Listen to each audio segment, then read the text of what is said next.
Assalamualaikum warahmatullahi wabarakatuh. Waalaikumsalam warahmatullahi wabarakatuh. Assalamualaikum warahmatullahi wabarakatuh. Waalaikumsalam warahmatullahi wabarakatuh. Yang belakang gak dengaran karena yang banter yang depan.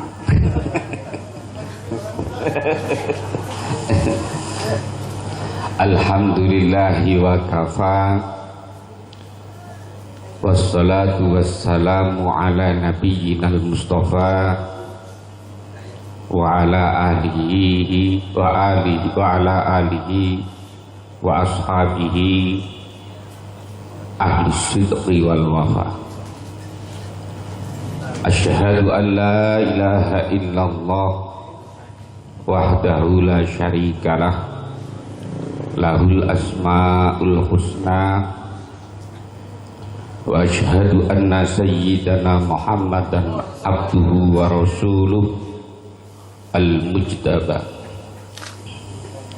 Allahumma salli wa sallim wa barik ala sayyidina wa habibina wa syafi'ina wa qudwatina wa qurrati a'yunina wa maulana Muhammadin sallallahu alaihi wasallama wa ala alihi wa ashabihi wa man tabi'ahum bi ihsanin ila yaumil qiyamah. Rabbi shrah li sadri wa yassir li amri wahlul 'uqdatam min lisani yafqahu qawli. Amma ba'du, ulama anal afadil wa masyayikhan al-aizah, para kiai, para habaib, para satir, wa nahussu bil dzikri al-mukarram wal muhtaram Kiai Haji Bahruddin Thayyib, pengasuh Pondok Pesantren As-Salamah, Rais Syuriah Majelis Wakil Cabang Nahdlatul Ulama Kecamatan Cipayung, Al-Ustadz Haji Muhammad Syafrin, Al-Ustadz Haji Muhammad Zimrah, Al-Ustadz Haji Syahwani Athir, Al-Ustadz Pak Haji RW. Ini Pak RW Ustadz sekaligus haji, jadi double jabatan. Al-Ustadz Pak Kusnara, tadi tambahi Muhammad Kusnara katanya. Para habaib mohon maaf yang karena belum kenalan tadi, belum kenal tadi, terutama sahibul hajah Pak siapa tadi? Pak Teddy Fitriadi yang lagi menghitankan putranya. Kita doakan semoga putranya menjadi anak yang salih, yang yad'u lahu, anak yang bermanfaat untuk agama, nusa dan bangsa, dan bisa berbakti kepada kedua orang tuanya. Hadirin jamaah rahimakumullah, saya ini tidak bisa pidato. Memang kiai itu kan model-model, ada yang kiai tutur. Kiai tutur itu kiai yang pintar pidato. Kiai Bahruddin itu Singapodium itu sebetulnya itu pintar pidato di mana-mana. Saya tidak bisa pidato. Kayak di TV-TV itu kadang-kadang dalilnya paling punya satu, tapi karena diundang di mana-mana hanya itu saja, jadi dan kemudian bisa lucu biasanya. Yang penting lucu, dan ibu-ibu seneng kalau yang lucu-lucu. Padahal kalau ngaji kok banyak ketawanya, insya Allah tidak ada asarnya, tidak ada hasilnya. Kok ngaji mulai awal sampai akhir ketawa mulu, insya Allah habis ilmunya untuk ketawa. Kalau katanya ulama itu Orang ketawa-ketawa itu hanya munculnya dari lisan.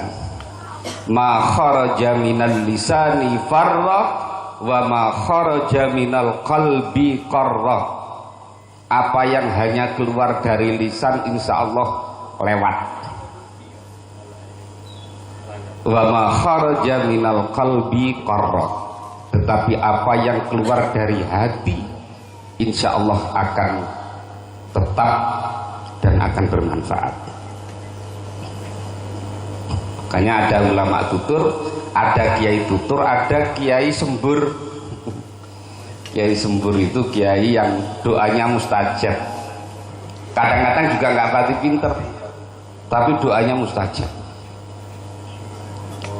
Dulu ada namanya Mbah Wandi. Itu orangnya baca aja juga nggak begitu jelas. Tapi kalau ada orang sakit gigi, dia itu didoakan Bismillahirrahmanirrahim. Qul a'udzu birabbin nas, malikin nas, ilahin nas, min syarril waswasil khannas, alladzi yuwaswisu fi syudurin nas minal jinnati waras, katanya gitu. Dan itu sembuh digitukan itu orang. Entah model begitu. Kiai sembur. Ada yang kiai sumur.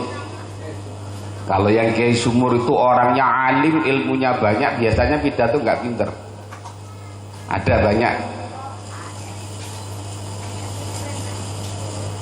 Kayak Mbah Yai Abdul Karim Lirboyo umpamanya.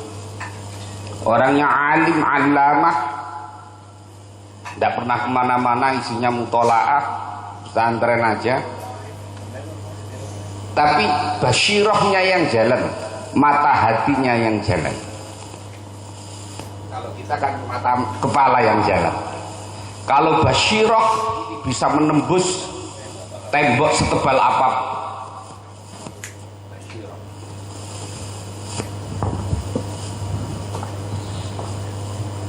Tapi kalau mata itu kena kelambu aja kayak ini, situ aja tidak tahu ada orangnya apa enggak kan. Tapi kalau basyiroh mata hati, makanya pernah suatu ketika ngaji Ramadanan, kalau dulu itu santri Ramadan itu ngaji kemana-mana, pindah-pindah pondok itu tabarukan.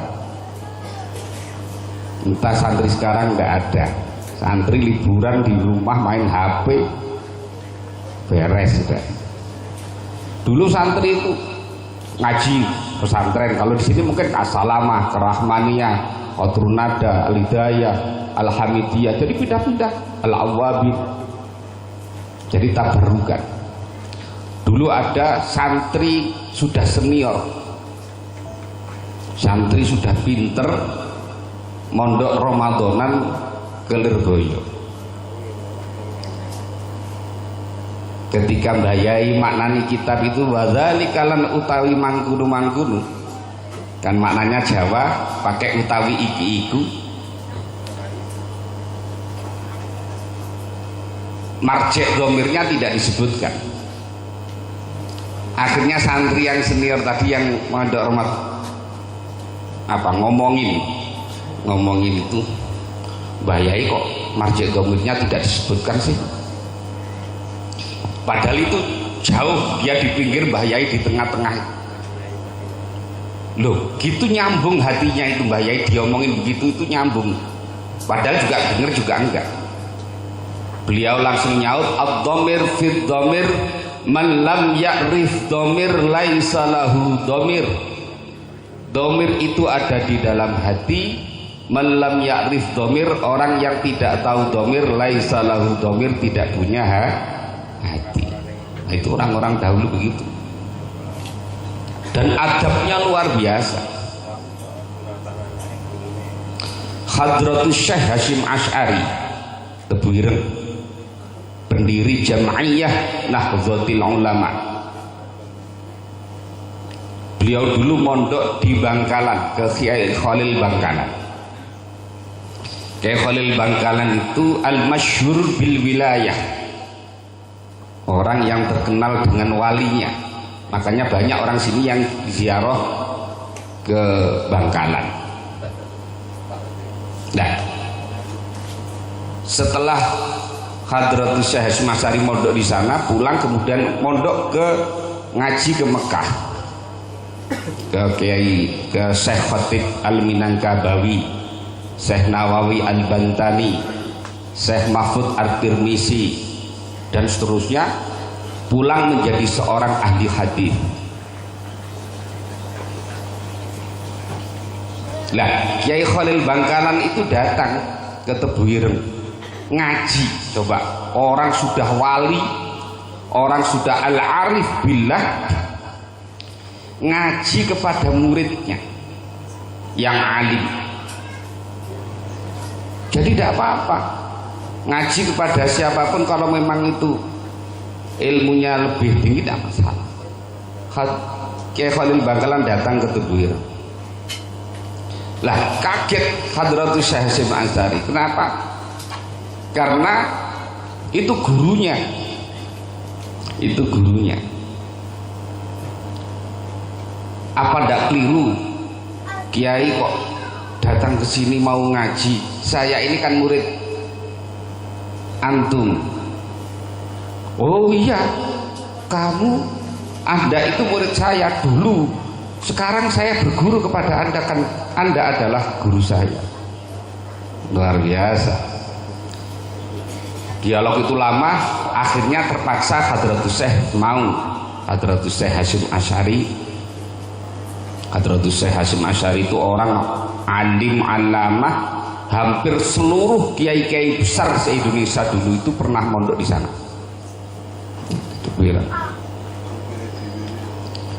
Loh, akhirnya ngaji berlangsung. Adabnya luar biasa. Hadratus Syekh yang biasa duduk di kursi tidak mau duduk, akhirnya turun di bawah. Ketika selesai ngaji, Kiai Khalil Bangkalan itu mencari sandalnya Kiai Hasyim, menata sandalnya Kiai Hasyim. Kiai Hasyim menata sandalnya Kiai Khalil Bangkalan. Luar biasa. Jadi orang dulu itu takzimnya kepada guru luar biasa. Sekarang sandalnya Kiai hilang.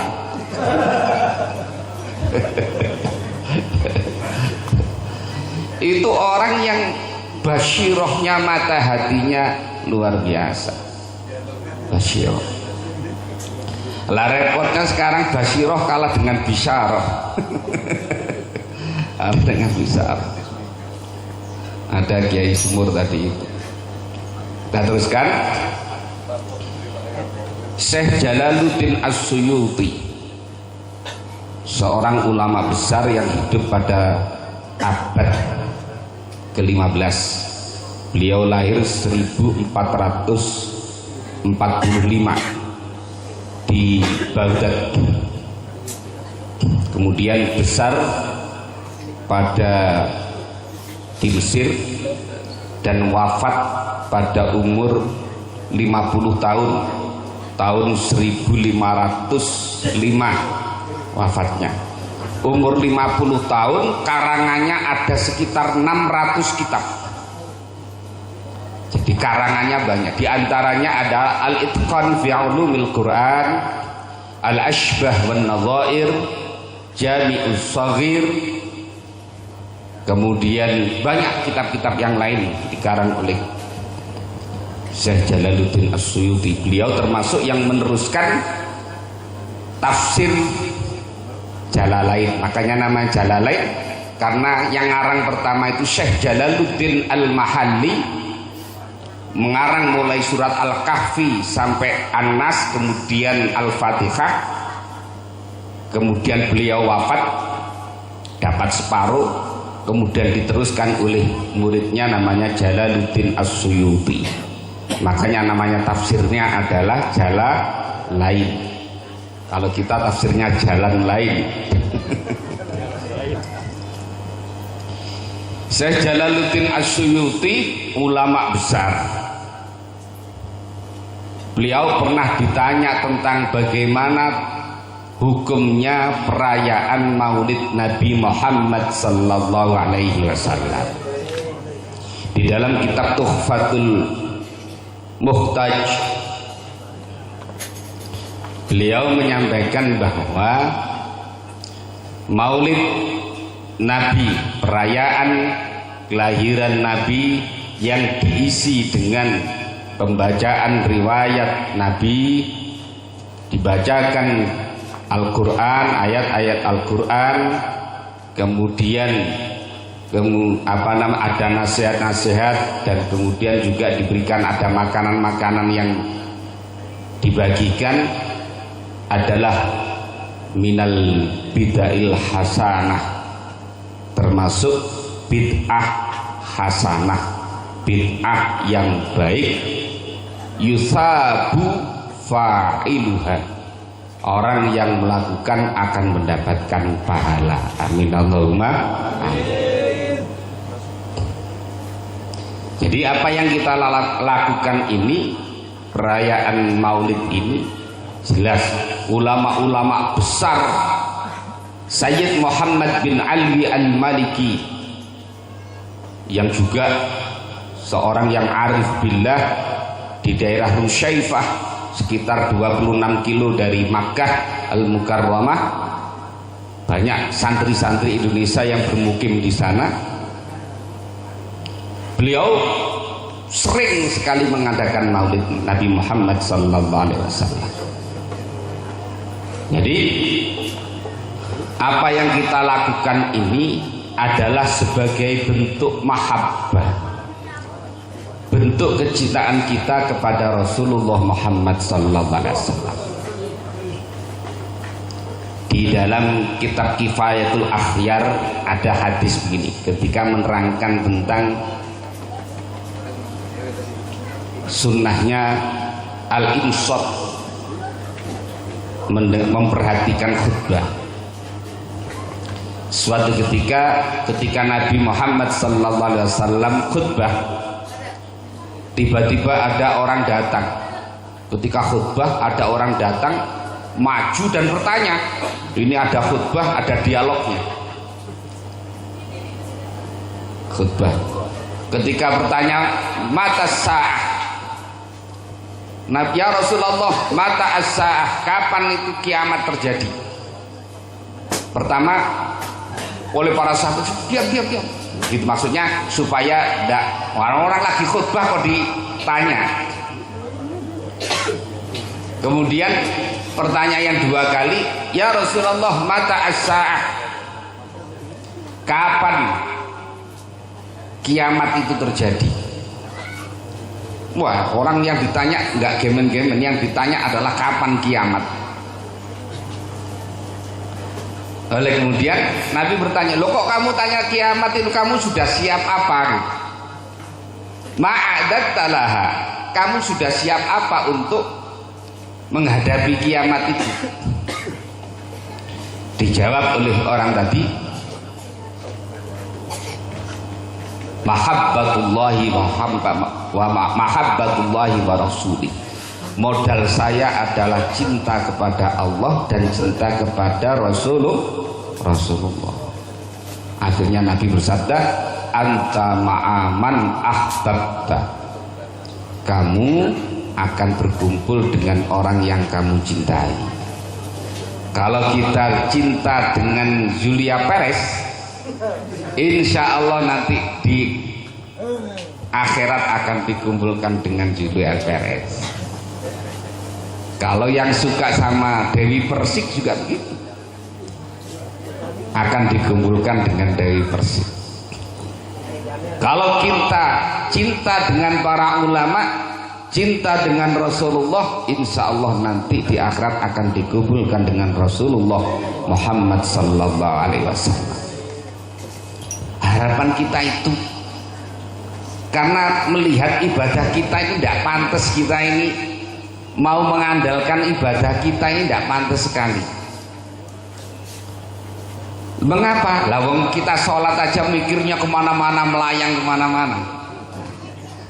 Kita sholat itu melayang kemana-mana. Makanya kalau kita mengandalkan apa yang kita lakukan itu kayaknya hayhata bainas sama'i wa sumber minyak, kira-kira begitu. Jauh sekali, jauh panggang dari api. Ya kita tetap ibadah, tetap sholat, tetap puasa, tetapi bahwa melihat model sholat kita selama ini kayaknya belum pantas. Kalau kita mati, kalau kita sowan dengan membawa amal itu kayaknya belum pantas sekali, karena amal ibadah kita belum ada apa-apa. Jamaah rahimakumullah, orang cinta kepada Rasulullah itu tidak hanya sekedar bilang I love you ya Rasulullah. Tidak cukup hanya bilang cinta kepada Rasulullah, tetapi kita harus melaksanakan sunnah-sunnah Rasulullah. Kita harus bagaimana ibadah yang benar.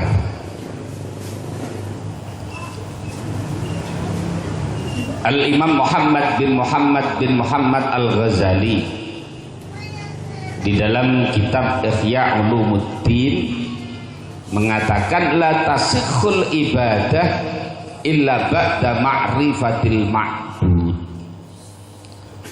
Ibadah itu tidak sah kecuali dengan mengetahui siapa al-ma'bud, siapa yang disembah. Dalam konsepsi akidah ahli sunnah wal jamaah, Allahu maujudun bila makan. Allah itu ada tapi tidak bertempat. Jadi kita tidak boleh umpamanya Allah ada di mana-mana, tidak boleh bilang begitu. Allah ada di arsy umpamanya juga tidak boleh. Allah ada di dekat kita umpamanya juga tidak boleh, karena Allah itu tidak bertempat. Allah tidak berkait dengan tempat, tidak berkait dengan arah, dan tidak berkait dengan waktu. Ini akidah Ahlussunnah wal Jamaah. Jadi kalau nafsiri ayat Ar-Rahmanu 'alal arsy istawa, tidak boleh diartikan Allah nongkrong di atas arsy. Harus ditafsiri bahwa Allah yang menguasai arsy. Jadi Allah tidak bertempat. Ini akidah yang harus kita pertahankan. Karena ada yang memahami ya apa namanya Allah berada di atas arsy dan sebagainya. Allah punya tangan yang tangannya berbeda dengan kita. Tidak boleh. Ya, tidak boleh. Makanya Sayyidina Ali mengatakan huwallazi kayyafal kaifa la yuqalu lahu kaifa huwallazi ayyanal aina la yuqalu lahu aina. Allah yang menciptakan kaifa, tidak boleh orang bertanya kaifa Allah, bagaimana Allah. Wallazi ayyanal aina la yuqalu lahu aina, Allah yang menciptakan aina, tidak boleh orang bertanya aina Allah, di mana Allah.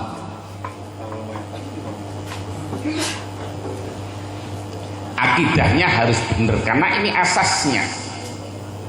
Makanya Syekh Az-Zarnuji, pengarang kitab Ta'limul Muta'allim, ketika beliau menafsiri hadis tentang talabul ilmi fardhatun ala kulli muslimin, bahwa mencari ilmu itu fardu, sangat fardu bagi setiap orang Islam, maka beliau mengatakan bukan berarti bahwa orang Islam itu harus mencari seluruh ilmu, tetapi harus mendahulukan ilmul hal. Ilmul hal itu apa? Ilmul hal itu adalah ilmu yang merupakan kebutuhan primer kita sehari-hari. Bagaimana cara wudhu yang benar, harus tahu. Bagaimana izalatun najasah yang benar, bagaimana cara sholat yang benar. Jadi saya tadi mendengar bacaan riwayat Rasul yang dibacakan luar biasa. tapi hendaklah baca Qur'annya juga selancar itu. Jangan sampai baca tibaan, baca simtudurornya lancar, baca Qur'annya tidak lancar. Jangan sampai. Yang kedua, jangan hanya terpaku hanya tiap hari terbangan saja. Ngaji yang benar. Ya. Ngaji pada kiai, ngaji yang benar, talaki, berhadapan, ngaji bagaimana cara sholat yang benar, cara wudhu yang benar, cara puasa yang benar. Ini yang didahulukan. Orang-orang sekarang ini banyak anak baca Quran belum bisa, sholat belum bisa, sudah belajar bahasa Inggris, matematean, fisika. Ya belajar-belajar itu boleh, tetapi anak ini harus ngerti ilmu-ilmu kebutuhan primer ini harus dikuasai dulu. Makanya di dalam kitab Nasaikhul Ibad yang disusun oleh Al-Hafidh Ibnu Hajar Al-Asqalani yang kemudian disarai oleh Syekh Nawawi Al-Bandani, menukil sebuah hadis, innallaha la yaghdabu ala kulli alimin fid dunya jahilin fil akhirah. Allah itu murka kepada orang yang pinter ilmu dunia tapi bodoh urusan ilmu agama. Allah murka kepada anak yang pinter matematika, pinter bahasa Inggris tapi tidak bisa ngaji, tapi tidak ngerti caranya sholat.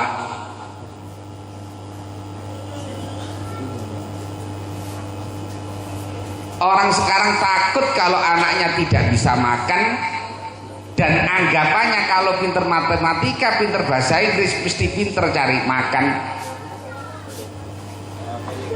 Kalau orang dulu kalau mau mati pesennya apa? Mata butuh namin ba'di.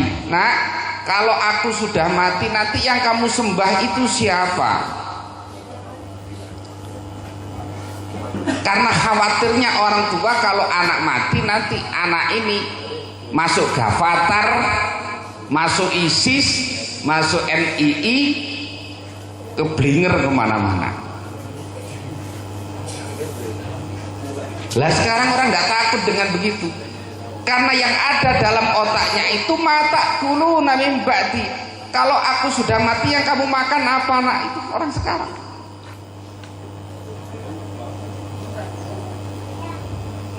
Nggak percaya kalau Gusti Allah itu Ar-Razzaq, bahwa Gusti Allah itu zat yang memberikan rezeki.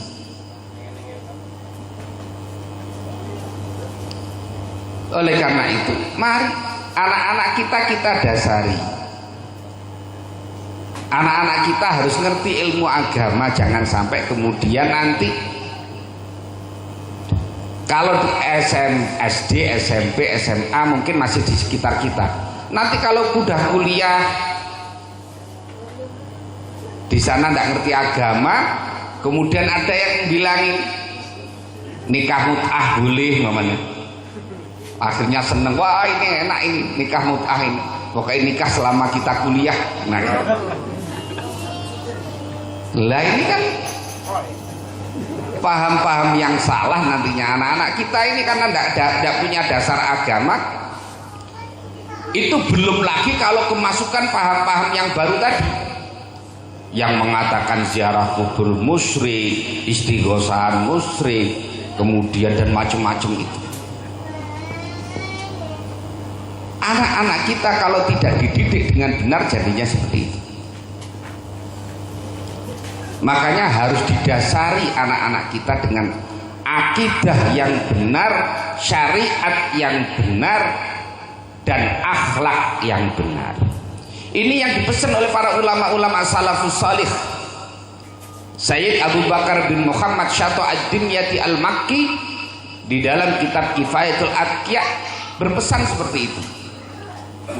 Sayyid Abdullah Alwi Al-Haddad di dalam kitab An-Nasaihud Diniyah juga berpesan hal yang sama.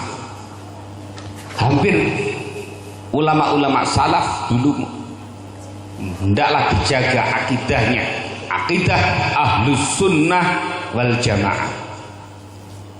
Hati-hati, kalau tidak akidah Ahlus Sunnah wal Jamaah jangan.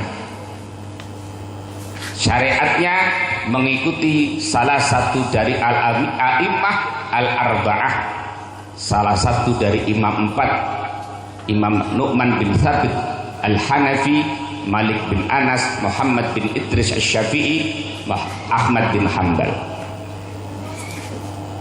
Nanti tasawufnya juga begitu, tasawuf yang menggabungkan antara syariat dengan hakikat.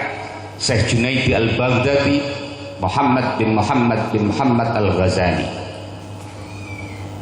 Supaya tidak salah, ngaji yang benar, ngaji yang benar.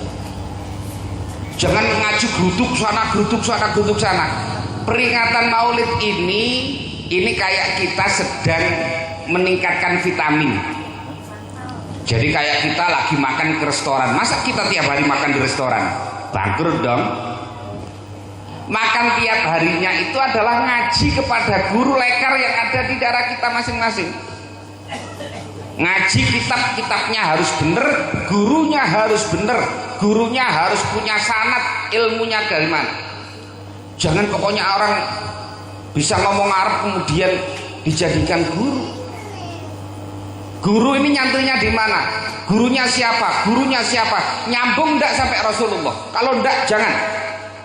Apalagi kalau ngajinya hanya kepada Kiai Google. Kiamat tidak ada sanadnya. Makanya ulama-ulama dahulu ilmu itu harus ada sanadnya. Gurunya, muridnya siapa? Mondoknya di mana? Biar benar ilmunya. Yang kedua adalah kitab yang diajarkan. Harus al-kutubul mu'tabarah, kitab-kitab yang mu'tabar, kitab-kitab yang memang sudah menjadi standar dalam paham akidah Ahlussunnah wal Jamaah. Jangan sampai kemudian salah, gurunya sembarangan. Jangan mudah terkecoh dengan istilah-istilah yang baru. Sekarang ini ada di Solo itu ada namanya keren, Majelis Tafsir Al-Quran. Kan keren, namanya saja Majelis Tafsir Al-Quran. Loh, tapi tafsir Al-Quran itu semau-maunya. Orang mempelajari Quran itu, nafsir Al-Quran harus ngerti ilmu nahwu, shorof, balaghah, harus ngerti ilmu nasikh, mansukh, am, khas, mutlak, muqayyad, dan seterusnya. Ilmunya banyak, ilmu asbabun nuzul dan sebagainya. Orang baru bisa nanti maknani Al-Quran. Lah kalau hanya modalnya terjemahan saja kok. Makanya hati-hati, orang modalnya terjemahan kok nafsiri Al-Quran itu tidak nyampe, tidak tuk ya. Minal ngawurin itu nanti. Ngawurin, betul. Hati-hati. Sekarang ada lagi jargon kan, ar-ruju' ilal kitab was sunnah. Oh, luar biasa. Mari kita kembali kepada Al-Quran dan hadis. Keren. Tapi ya tadi, orang langsung mempelajari Al-Quran tidak melalui tafsir-tafsirnya, keblinger.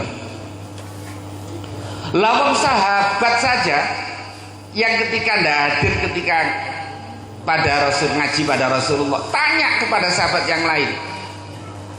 Contohnya, inna safa wal marwata min sya'airillah, faman hajjal baita wi'tamara fala junaha alaihi ayyat tawafa bihima. Lu sahabat bertanya karena tidak ikut ngaji ketika itu. Tanya pada Sayyidah Aisyah, ini maksudnya ayat bagaimana kok fala junaha alaihi ayyat tawafa bihima? Kok ada orang tawaf, apa namanya, syai, dari sofa ke marwah kok tidak dosa bagi orang, tidak dosa bagi orang yang melakukan sa'i. Loh kok bingung sahabat itu? Lah sahabat saja tanya kepada sahabat yang lain yang ikut ngaji. Lah kok orang sekarang ngaji Quran, nafsiri Quran dari terjemahan. Masya Allah ya, hati-hati, jangan mudah terpengaruh dengan sekarang ini papan nama paling gampang kayak tulisin. Majelis apa dan sebagainya. Kemarin ada lagi yang baru saja ngaku nabi lagi katanya di Jombang ya. Masya Allah, orang kayak begitu ngaku nabi juga ada yang percaya di Indonesia ini, kan sudah luar biasa Indonesia kan. Kalau ngaku wali saja masih mendingan, loh ini ngaku nabi masih ada yang percaya. Masya Allah, hati-hati. Umpamanya orang hanya baca dari terjemahan, baca ayat fa'aina ma tuwallu fasamma wajhullah, dimanapun kamu berpaling di situ adalah zatnya Allah umpamanya. Akhirnya dia sholat sembarangan, ngadep timur, kadang-kadang ke selatan, ke utara, ke barat. Loh kok kamu sholatnya begitu? Loh dalam Al-Quran kan fa'inna ma tuwallu fasamma wajhullah. Wow, ngawur dia. Tidak dibaca asbabun nuzulnya kayak apa. Jadi mari adik-adik yang muda-muda ini ngaji yang bener ya. Terbangan boleh, tapi jangan tiap hari terbangan.